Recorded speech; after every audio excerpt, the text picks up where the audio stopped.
Okay, I'm planning on making this video a lot shorter than the last one because I don't really have quite as much to talk about with this whole indoctrination theory. So let me just start off by saying, in case you don't know what the indoctrination theory is, it's essentially saying that everything in past that beam sequence is Shepard fighting off an indoctrination attempt by like the Reapers on him or whatever.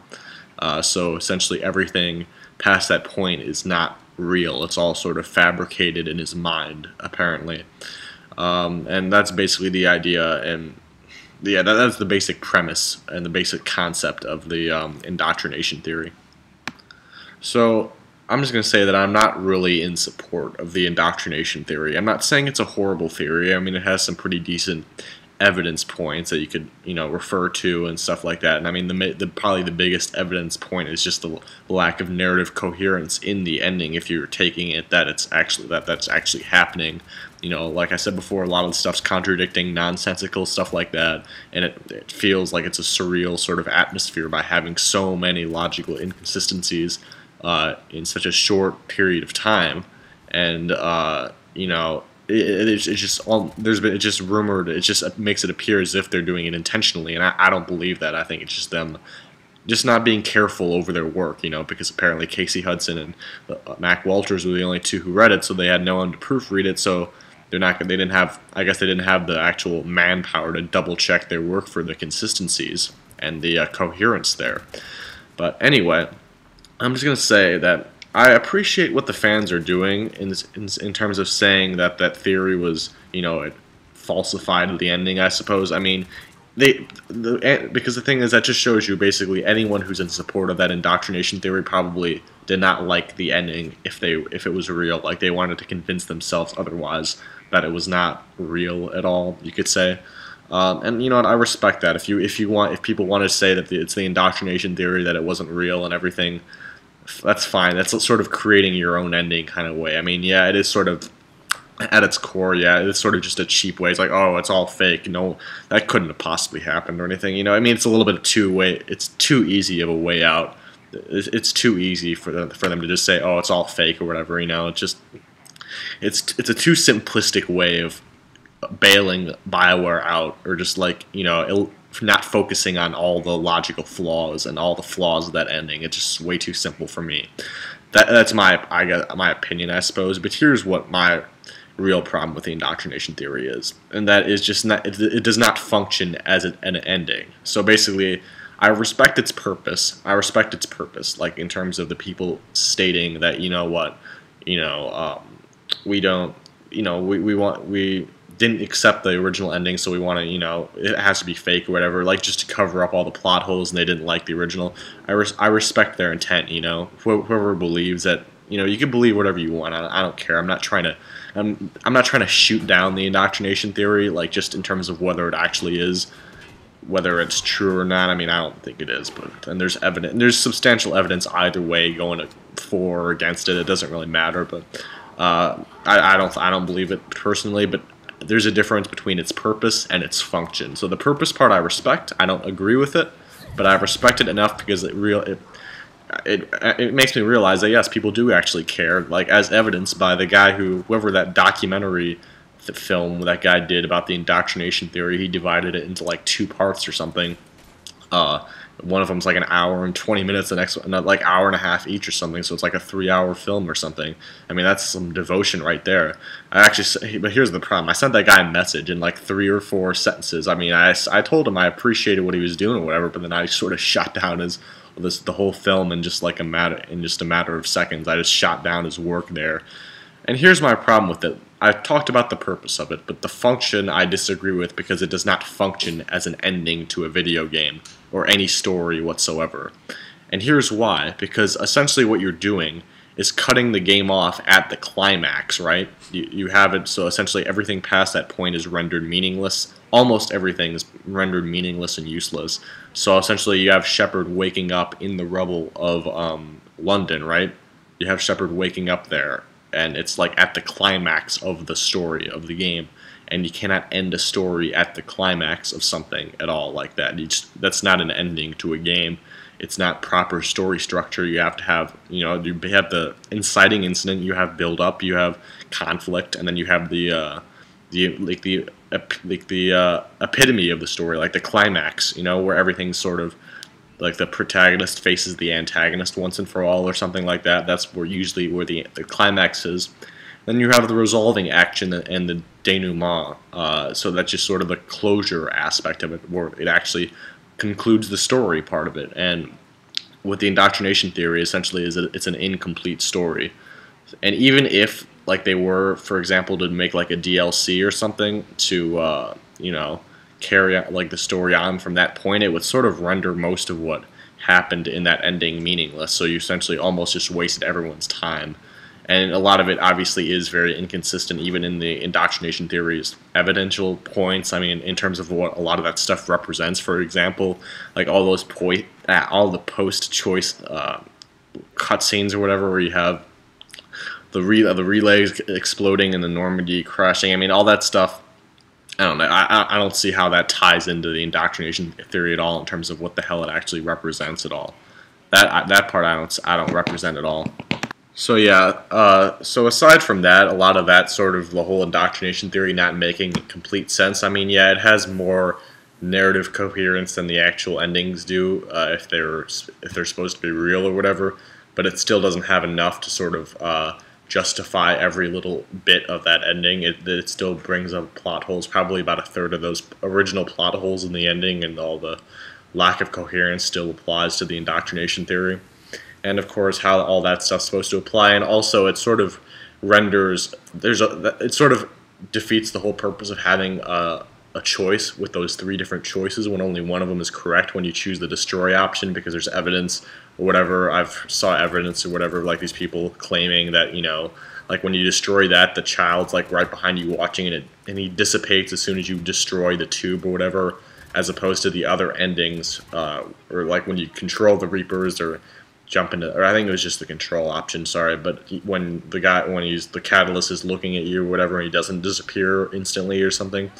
I mean, so all these people have cited evidence, but I mean, basically all, like Archangeus said in his video where he talked about the indoctrination theory, is that while the indoctrination theory represents, like it represents that the fans care about the game or whatever, but like all the evidence that the indoctrination theory has, I could just take a look at that and say, oh, that's just sort of lack of narrative coherence and just lack of writing competence. It's sort of the writers not doing a good enough job of looking over their work and just checking for logical and continuity errors in terms of the entire story as a whole, and just sort of coherence errors. So almost every single bit of evidence in support of the indoctrination theory can be you know, correlated to that, just to the writer's lack of care or thought in the ending as a whole. But like I said, like he also said, it represents that the fans actually care more about the work or the ending than the writers did, or the developers did. And I think that's to me that's a very crucial thing. Yeah. So I got off track a little bit there, but I was talking about those choices, right? And basically, when you choose the destroy option, you have that secret scene at the end where Shepard's breathing, right? But it looks like it's all rubble there, instead of it being the metallic tubing and everything from when you chose the destroy option, which references that is supposed to be like in London, waking up from that indoctrination attempt or whatever, right? But that means that would be the only best option. Like the other two options you would essentially lose, and they're all fake or whatever, where everyone dies. It doesn't really make a ton of sense about when like the realism stops, because that would mean, so essentially really the only way you would support that actually is just the fact that in that last destroy scene when Shepard wakes up, it's like it looks like it's in rubble. That's the most substantial point of evidence for that whole indoctrination theory. And without that, like there would be no support, because I can't tell what's real and what's supposed to be fake at all, and what everything's supposed to represent. And just besides that, it just doesn't function as an ending to the story. You know, it has an incomplete story, and it gets cut off after some point. Like it's just an incomplete story. You're essentially cutting the story off at the climax, and because essentially the conflict is still ongoing right after sorry, a harbinger, whoever is attempting to indoctrinate you or whatever, the conflict is still ongoing because Shepard has not the Reapers have not been defeated at all. So the conflict over the course of the the series, has not been resolved at all. It's still ongoing, and that's not an ending. It's just essentially cutting off. That story just stopped there. It's like you're in the middle of a paragraph or like a sentence, and you just like stop writing or something. That's like the same kind of thing. That's not an ending to a game or a movie or anything or a book. That's not a proper ending.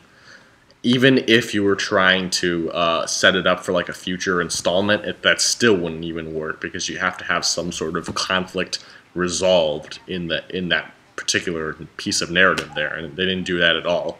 So that to me is very disappointing with that.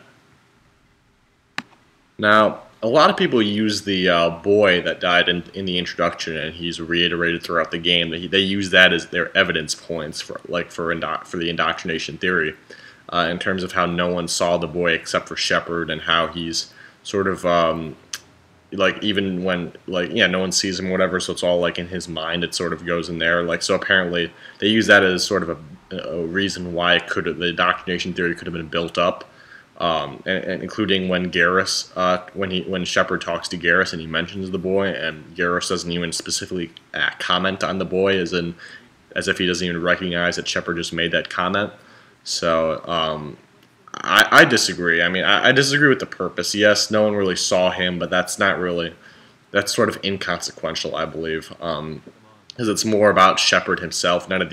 It's because for me personally, I believe that the kid dying sort of represents the loss of so many innocent lives, and Shepard's guilt over leaving Earth, and that's sort of reiterated throughout the course of the game during those little dream sequences he has in the forest where he's chasing the child, and there's like all those the lines being said by various characters throughout the series. For example, Thane was like, "You're the only friend I've made in 10 years, Shepard," and his voice is like, playing while you're engaged in that sequence. So that's what that represents to me. I think you could take it different ways, but that's the most obvious and reasonable assumption to make based on that. So I disagree with that being being evidence for the indoctrination theory. And the thing is, even if they were and this is not going to happen really, by the way, but even if they were to create like a DLC or something and do like the real ending of the game, it would, like I said before, it would render most of the stuff in there meaningless by implying that there's one best choice and all like the two others were, not good options. It defeats the purpose when you realize that there's one good choice and two bad choices. That means everyone would automatically pick the destroy option, right? So it would render those other choices meaningless as well, and no one would pick them because it's the bad ending or whatever, the bad endings. And in addition to that, like I said before about the DLC, it would render most of that meaningless, and they would have had to change the structure, whatever, when Shepard reawakens from the indoctrination attempt. They would have to significantly alter whatever happens past that point, just so it's not redundant and not sort of like pointless, as sort of it does, so it doesn't insult the audience's intelligence by sort of replaying the exact same scenario, except it's real this time and it was fake the other time. That would just be very insulting towards the audience of anything, whether that be the games here, the movies, audience, or a reader of a book. It doesn't matter. Like you just can't do that, and that's why I just don't really like the indoctrination theory, because it's not a bad theory, but it's just sort of a fan's way of trying to cover up for all the plot holes, logical inconsistencies, and other flaws with the ending. Because I mean, let's face it, the ending was just bad, and they wanted some way to get out of it or whatever, and it wouldn't be satisfying anyway. So the indoctrination theory to me just does not work. I respect people who think that that they didn't like the ending, whatever. That's what I respect. I respect the intention behind it, just in terms of how people hated the original ending, and they prefer a fake ending, because they're in disbelief or whatever, and they think they have solid evidence points. But it just, to me, does not function as an ending. So it's an incomplete story, and it is an incomplete game because you expect the game to have a complete finished ending. So essentially, if the indoctrination theory were true, which I don't believe it is, it would make it like Mass Effect 3 an incomplete game or an incomplete product. So I essentially I should not have paid the $60 to get it because it's not complete. You know, you expect you have like a sort of implied agreement that you have a finished product when you buy that. You have a finished movie, you have a finished book. You can't leave it out like that. You can't just like cut it off at some point like that because the work is not completed then. You know, that's just my main issue with the indoctrination theory. And I'm not saying it's a bad theory at all. I don't support it. And just in terms of whether just based on my evidence point, I don't believe that was the writer's original intentions at all, especially since I told you before that apparently Casey Hudson and Mac Walters were the only two there. And yeah, I doubt that was their intention to make everything fake. Then it's not in line again with the rest of the Mass Effect series in terms of the themes, because indoctrination has never been like the major aspect of the plot of the games. I mean, yes, in Mass Effect 3 it is a bit more compared to something like Mass Effect 2, or sort of referenced at in the inside that Reaper or whatever, where there's like references to those videos and stuff. So there is it's not, I'm not saying it's like insignificant, but it's never been the main focus of it. So it's not as large of a focus. It's not large enough of a focus just based on what the stories were of each game to have that constitute as like a major, as the ending, as the indoctrination is like consists of the entire ending. You know, like that whole idea is embroidered in the idea of the ending and the whole concept. So that, to me, it's not. I don't believe that for that reason. It's not consistent with the themes and ideas, just because it's not as much of a focus point in the series. So that's why I wouldn't agree with that. So just based on that, yeah. So yeah, I think I've basically exhausted my opinion about the indoctrination theory. So yeah, I mean, I don't support it really at all, just because I don't believe it's true for storytelling reasons that I just told you, and it's not an ending to the game, and it implies that it's an incomplete story, which means it's an incomplete product. So it's but I respect the intention behind it. I'm not going to slam the thing, but I mean, you know, I feel like whoever that documentary filmmaker did, he just sort of wasted 3 hours of his, or more than 3 hours of his time. Like the 3 hours, I wouldn't really recommend watching it. I have not watched a single minute of it, and I'm not saying it's bad. I'm not saying it's not, you know, it's not worth my time because I don't care, because it wouldn't really make anything better. That's what my problem with the indoctrination theory is. It makes things clearer, but it doesn't really make things better because it's an incomplete story. You take your pick. Do you want a really shitty ending that doesn't make any sense at all and, you know, goes against whatever Mass Effect stood for and has all those other problems with it? Or do you want it an incomplete story, an incomplete ending? Do you want no ending or a shitty ending? You know, I think I'd rather take an ending than no ending at all, because it's just sort of an incomplete product that they gave me, if the indoctrination theory is true. So I wouldn't recommend watching that guy's video. I'm assuming it's talking about points, the idea behind the indoctrination theory, and he probably goes through points about why it has to be correct, what everything represents. But even if it was true, it wouldn't really it doesn't make an ending to a game at all. I'm not even saying a very good or bad ending. It's not an ending, and that's a fact. That's a fact, and it just doesn't work. And that's why I wouldn't bother wasting. I mean, that guy obviously probably made significant effort. He probably makes some good points in his indoctrination theory documentary film, but I'm not gonna bother watching any of it just because I don't care enough about the theory. I'm not really actively supporting it for the reasons I told you, and it's just not worth my time to watch his video. Even though I'm sure he put a lot of heart and effort into it, his effort is sort of wasted just because the entire point of it is sort of meaningless. You know, that's my issue. So I've basically exhausted the indoctrination theory, and I'm going to be talking next about the extended cut. I would say, yeah, I'm just going to make one more video about the extended cut / you know, what could have been improved, I should say.